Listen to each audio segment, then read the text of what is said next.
conferences, piles of flyers, getting stuck on endless email lists, never-ending calls. There's an easier way to sort through and find the best school fundraisers.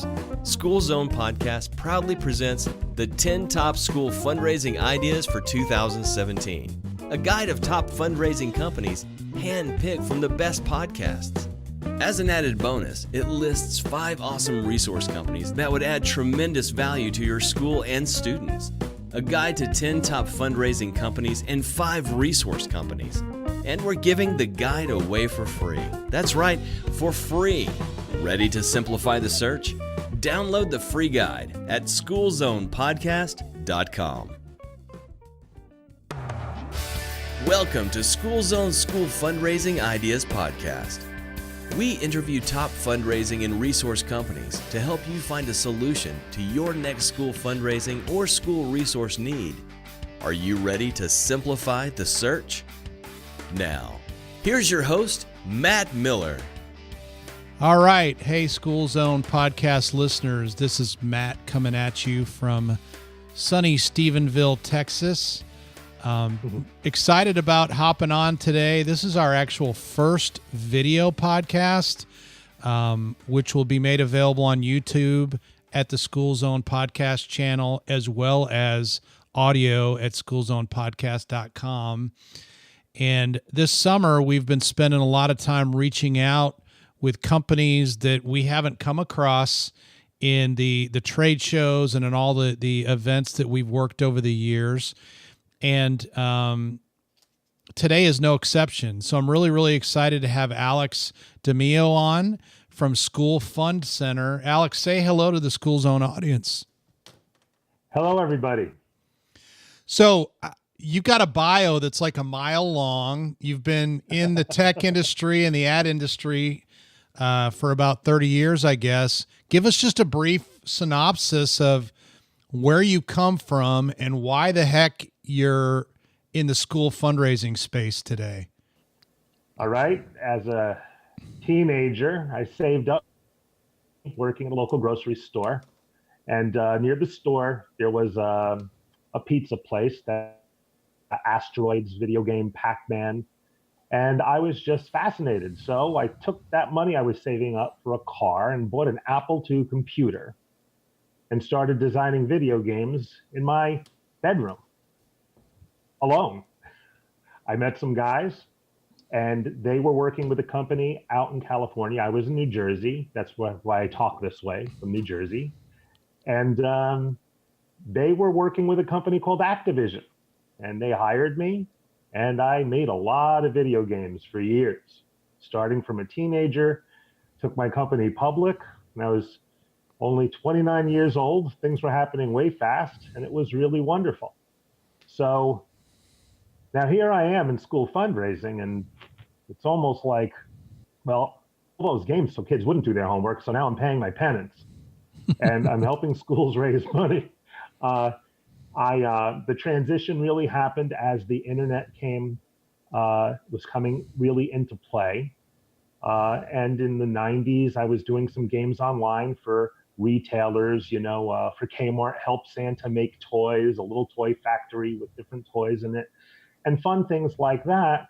And an opportunity arose where they were looking to do a loyalty program. So a partner of mine and I got together and said, well, let's not do a vanilla program. Let's do something that involves all the schools near the stores. It was called Kmart School Spirit.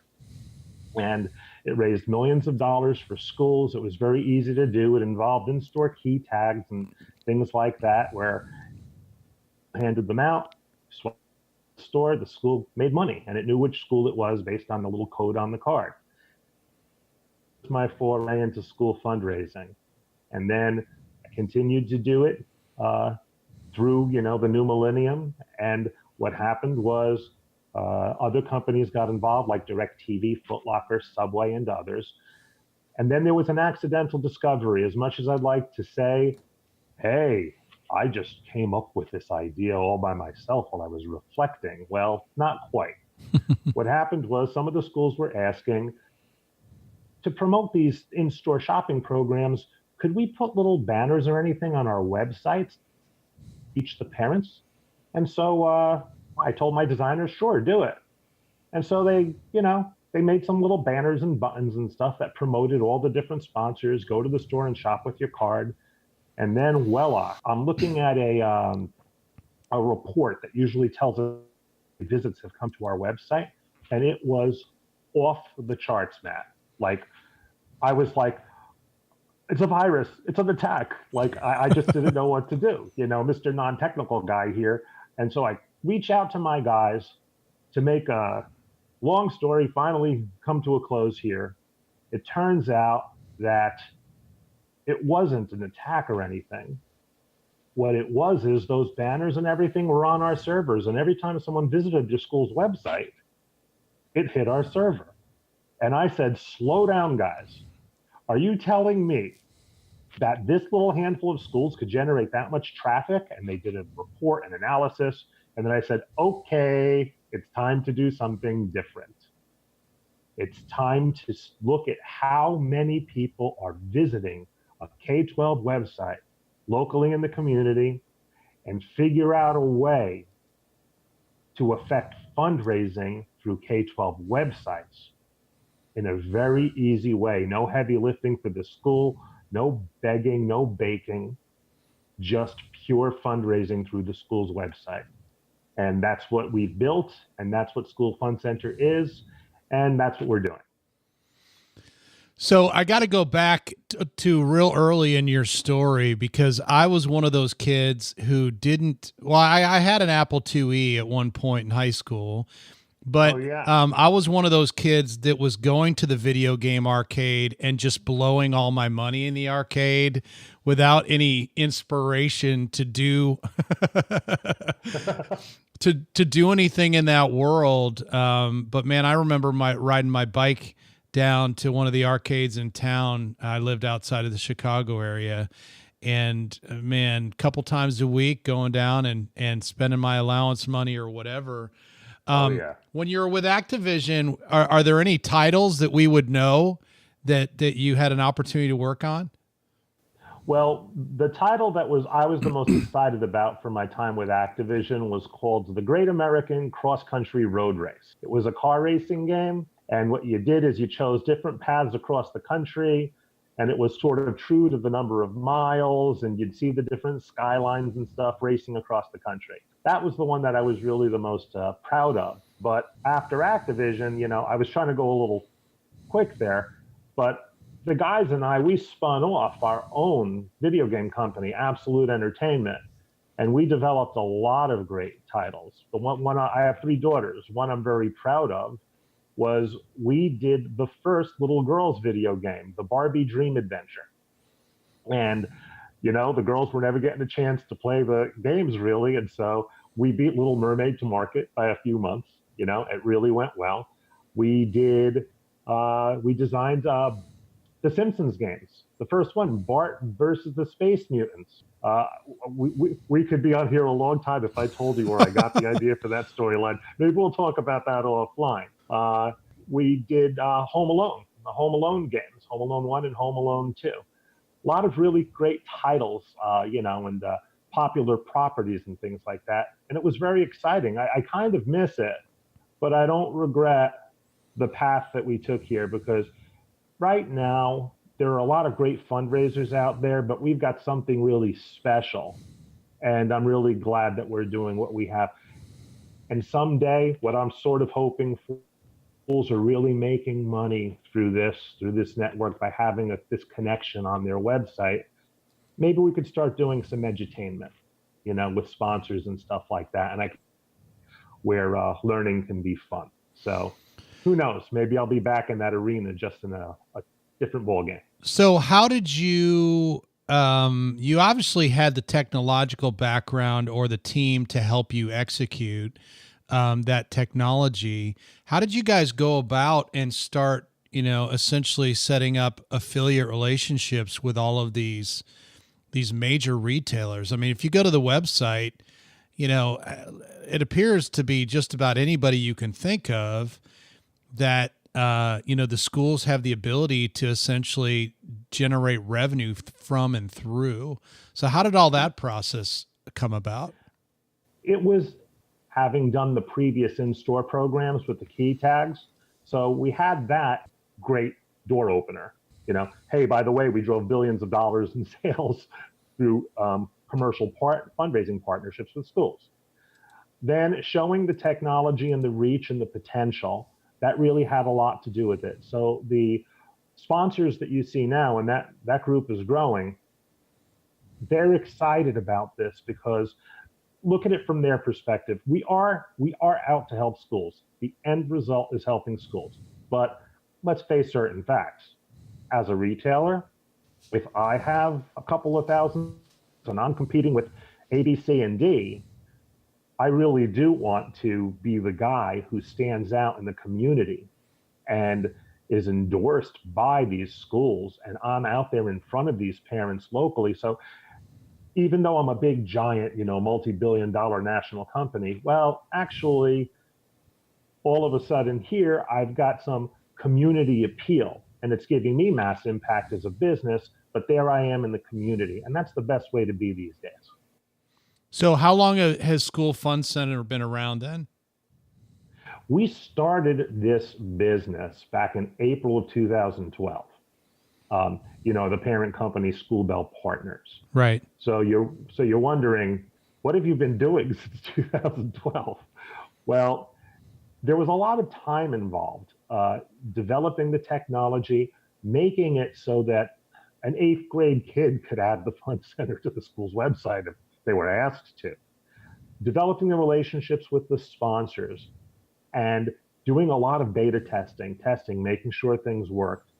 Everything started really coming together over the past year, and then this back to school. So it's fortuitous that you somehow reached out to me, because right here, this back to school, we're in the midst of a national launch. We've sent out mailers to schools, emails, attended some PTA conferences in certain states, and it's ready to roll. So it's been a long path, but with this, Matt, trust me, I'm sure you see it, you gotta get it right. It's not like that software that got released a little early. No, it's got to be right. And it's right now. It's ready to rock and roll. Awesome. So how many are you primarily working with school? I mean, I know you can work with schools virtually anywhere, I would guess, because of the technology. But that said, are you primarily in the Northeast right now in New York and New Jersey, or I mean, are you guys working with schools all over the place? Well, what we did was we did a beta test in one county in Alabama just to keep it isolated to make sure everything was working. And then ironed out some wrinkles. I mean, we try to be perfect, but we fall short sometimes. So we ironed out some wrinkles and got everything working perfectly. And now it's really not focused on any particular area. You had it right from the beginning, since works with any K-12 school, and we're reaching out across the country and picking up new schools and districts in Florida, Texas, where you are, California, Michigan, around the country. So we're expecting to see this grow without any stronger weight toward any particular area. We're looking to really reach this evenly across the country.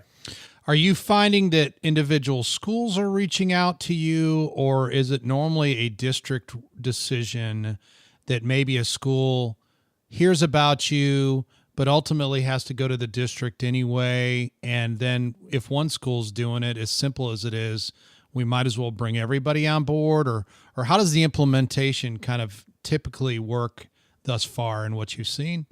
There are a few ways, and you pointed out a couple right off the top of your head. There's a situation where district would see this and have seen this, and they say, let's get on board. Let's get all of our schools connected. That is our favorite way because, it's like the old game of jacks. Bounce the ball once and pick up as many as you can. So that's the best way to do it. But also, you have schools who come to us and they say, we want to try this. And they have the wherewithal to update the website themselves and add us to it. And then, like you said before, hey, it's working. Let's show this to the district. So that way works too. Another way is the parent-teacher organization, or the PTA.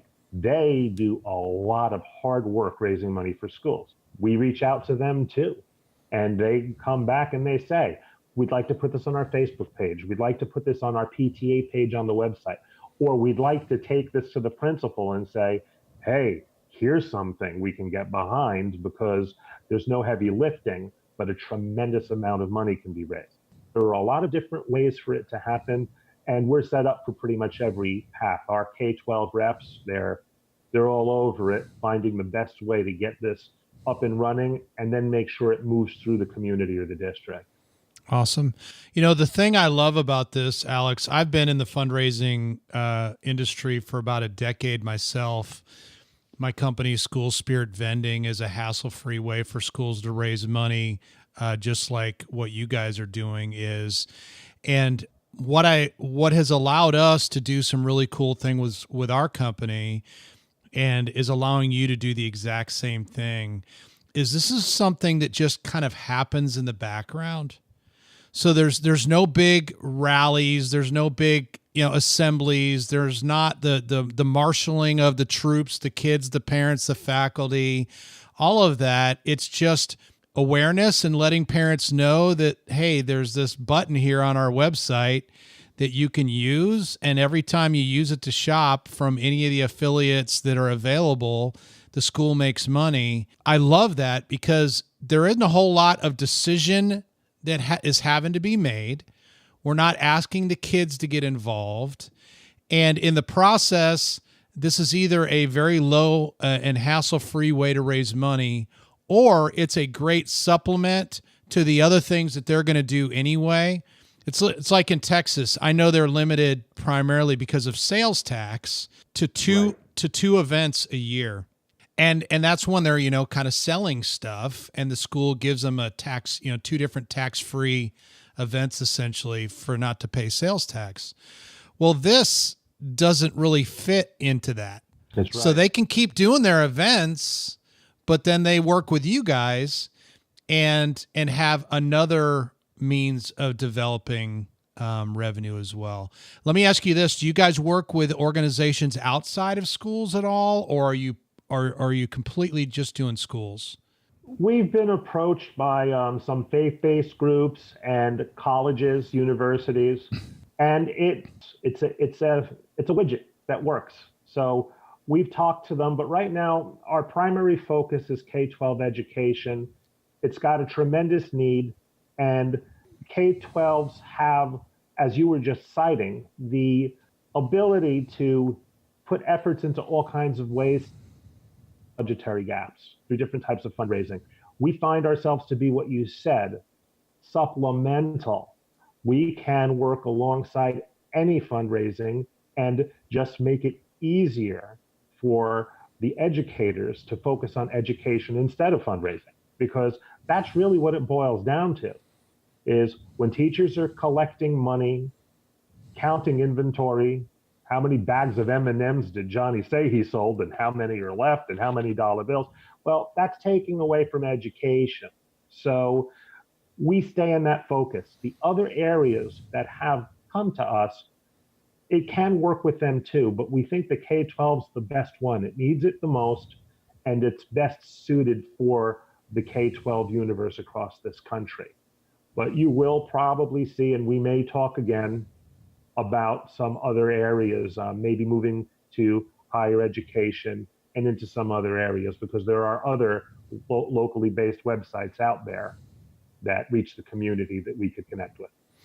So if a school says, we want to do this, what is the onboarding process for them? How does that work? What kind of timeline is normally necessary for them to contact you and then to be, set up and rocking and rolling, that type of thing? It can happen pretty quickly. The team was excited about one school last week who signed up, and less than 1 hour later, they were live. So let's talk about that onboarding. You choose your sponsors, you place your order, you add your fund center. So that was pretty quick. We could look at each step. When you come, you enter to this website, schoolFUNDCenter.com. You enter your zip code, and it lets you know which of the sponsors are in your area. You check off which ones you want. You give a little basic information, your email. Also have the ability to put a little message, because understand, for the most part, school decision makers can pull the trigger on this fundraising, but they don't have the personal technical wherewithal to update the website. So their order, they add the webmaster, then the order comes by email just after our people do a little vetting, making sure, it's truly a representative, truly K-12 school. And then the webmaster just gets a link in email that shows him some simple, what they call a code block. I just call it a widget or like a billboard.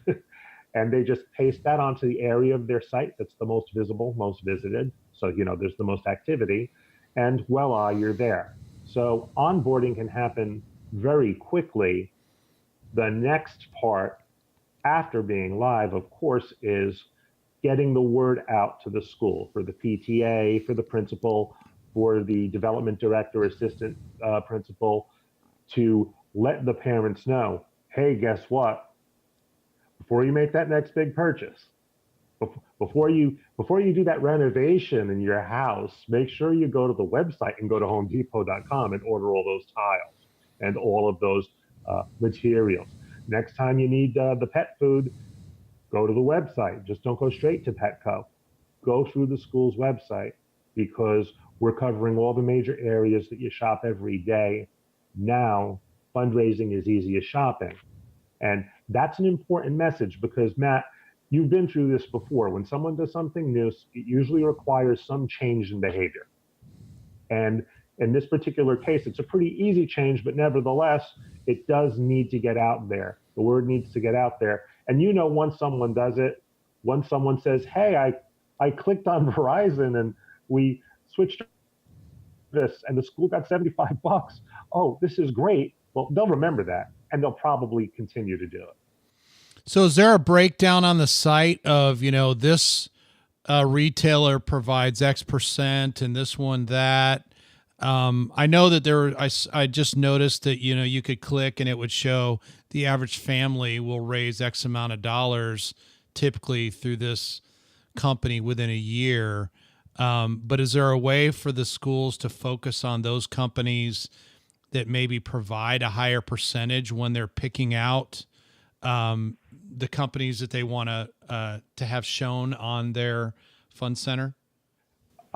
That's a great question. The breakdown, each sponsor, each retailer or store that says exactly what the contribution to the school will be.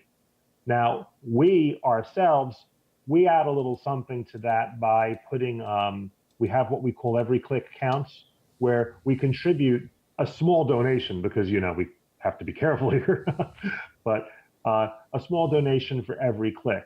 All of that's laid out on the website. Now, as far as the focus on, is this retailer giving me a better deal, than this other one? Should I focus on this one? At the end of the day, when you consider the frequency of the shopping and the different categories, and the fact that they're everyday categories to the typical school family household, it's really good to really pretty much choose them all. One of the ways that people you would see aren't choosing one versus another sometimes is the school's feeling, well, is this something that the parents know about? Or is it too many? They get confused. If they choose all of them, which many do, the average family, all the research on what the average family shopping with that type of store would be, one family could raise $400 in a year for the school just by shopping, never writing a check, never baking a cupcake. Now, I'm not saying don't write checks, and I'm not saying don't bake cupcakes. Do everything you can to help your school, of course, but be comforted to know that there's an opportunity for a family to bring hundreds of dollars into the school just for shopping the way they would normally shop. And that's really the key right there. So for the most part, you will see they'll pretty much select them all or most of them. And each retailer's deal, when you consider the frequency and the average purchase, it almost balances out as a very good deal every time for the school, comparatively from sponsor to sponsor. Now, just to confirm as well, pricing is the exact same, right? All we're doing is taking a bit of the margin that all these businesses have for charity or whatever, or affiliate type relationships. Yes. Here's a way to look at it. Here's a way to look at that issue. Right now, companies in the United States, marketers, are spending over $70 billion. Online advertising in this country has surpassed television advertising. Matt, can you believe this? How fast did this happen?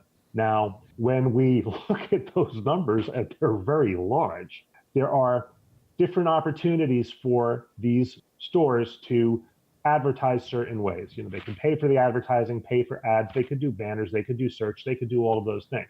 One of the things that they could do is what they call like a bounty, an incentive. Instead of paying this much for an ad, or if I put up my hand, this much for an ad, I'll pay this much for a purchase. And it fits inside of their budgets. So my goal, and who knows, you might be part of this goal coming true, but my goal, if we could get 1/70th, if we could get the word out to the industry spending all this money and get 1/70th, $1 billion to education. Now 1/70th sounds, hey, that sounds doable. 1 billion sounds, is he crazy? Well, it is 1/70th. And if we're able to do that, because there are 132,000 K-12 local organizations in the United States, they're all using websites now. We can get that word out. It's a good deal for the retailer. They made connections and they have that social responsibility that they're all talking about. Well, they're doing it 24/7, 365 by partnering with these schools through their local websites, and a significant amount of that money, that $70 billion, that can be going to the schools, and it's all at the same price. This is the interesting part, Matt. You could go to right now Gap.com and buy jeans straight there and pay $30 for this pair of jeans. You could go to a school website, click on Gap.com and pay the same $30. Scenario 2, you just help your school. Probably the easiest fundraising that you ever did for a school when you think about it, because you needed the jeans anyway. I'm not saying you need jeans, but if you do, you can try that. Awesome. Very, very cool. Is there anything else you can think of that you want to make sure you share with the School Zone audience? Yes, there's a lot that you're burdened with financially in the K-12 educational arena. It's getting more and more difficult to support music programs, art programs. Even some sports programs are getting cut back. And Matt, sports, that was like the automatic when we were in school. So we have focused very hard on the fact that you do have financial needs, that you work very hard to educate these children, and that there's not a lot of time left in the day. So what we're doing is we're not asking for much time out of that day, but we're creating a channel that can tap your financial needs into the everyday shopping of your families. And we really believe that's going to make a difference. To your audience, say, please visit schoolFUNDCenter.com. Fund with the D, center, because it sounds like the fun center too, but please visit. And why am I asking you to visit? Because I want you to do this, and then I want to hear back from you about those books that you couldn't afford that you can, those musical instruments you couldn't afford and now you can, uniforms, the equipment, the computers. Microsoft's one of our partners, the computers. I really want to hear back from you after you've done this and hear that it did make a difference. So you are doing a better job of educating because you're being given the resources you need, because you're short on resources and it's happening all over the place. And we'd love to be part of the answer. I hope that wasn't too preachy. No, that was awesome, Alex. Thank you. I'm excited to see more and more companies that are finally harnessing technology like you guys are to the benefit of the schools, because I still see so many companies that are stuck 20 and 30 years ago, and the world has changed, and there's a lot of schools that are looking for something new. They're looking for something different. They're looking for something that will allow them to keep their focus on the kids instead of all these other things, allow them to do what they're best at, which is educating, and then allow companies like yours and mine to come in and use our expertise to help them raise the money that they need. Very, very cool. Better. Awesome. Well, Alex DeMeo, thank you very much for coming into the School Zone. I'm looking forward to getting this episode out and folks hearing more about schoolFUNDCenter and what you guys are doing. Hey, School Zone audience, if you like the podcast, do me a favor. Go to iTunes and leave a review.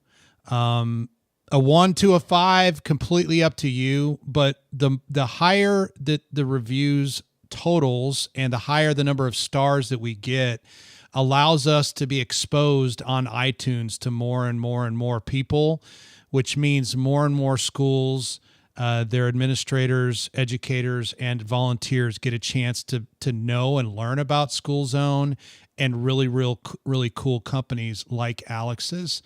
The other thing is, for those of you that aren't aware, we've been doing this show for about 2 years now. We've done over 100 episodes, and we produced this last year the 2017 10 Top School Fundraising Ideas Guide. You can go to schoolzonepodcast.com/2017-guide to download that for free and learn about some of the companies that we've talked to along the way. And then, of course, you can go to schoolzonepodcast.com and access this interview and any other interview you can think of. Guys, I can't talk and encourage you enough. In today's day and age, the ability to get educated is so valuable. And what's amazing about a podcast like this is you don't have to go to a trade show and spend days there. You don't have to click around all online and get kind of partial information or have no human interaction at all with a lot of exposure to a lot of companies you might come across. Here, we take the time to dive deep into the backgrounds and into the ins and outs of companies like Alex's, so that you can be mowing the lawn, you can be working out, you can be driving down the road or doing any number of other things and be getting educated and take advantage of this podcasting technology to stay up to speed, to stay in the know, to not get stale and doing the same old things that you've done every year, just because in many cases we just don't know what else is out there. So I encourage you to do more research, to definitely get with Alex and his company, because it's a no-brainer no matter what else you're doing for your school this year. And we'll look forward to talking to everybody real soon. Thanks, guys. Thanks, Alex. Thank you. Thanks for listening to the School Zone's School Fundraising Ideas podcast and for simplifying the search. Be sure to subscribe to the show so you don't miss an episode. When you do, please leave us a 5-star review in iTunes or your podcast player of choice. I can tell you're a social media butterfly, flitting and flying from site to site, spreading the social information pollen as you go. It's because of your tireless effort that the garden is full of beautiful social flowers like Facebook, Twitter, Instagram, Snapchat, LinkedIn, YouTube, Pinterest, Reddit, Tumblr, VK, Flickr, Vine, Meetup, Classmates, and Google+. Why don't you fly over and land on the School Zone Podcast Facebook page too? Follow us and make us a part of your flower garden. Come on, where else can you get current and helpful fundraising news for your school? So fly on over, you beautiful social media butterfly, you.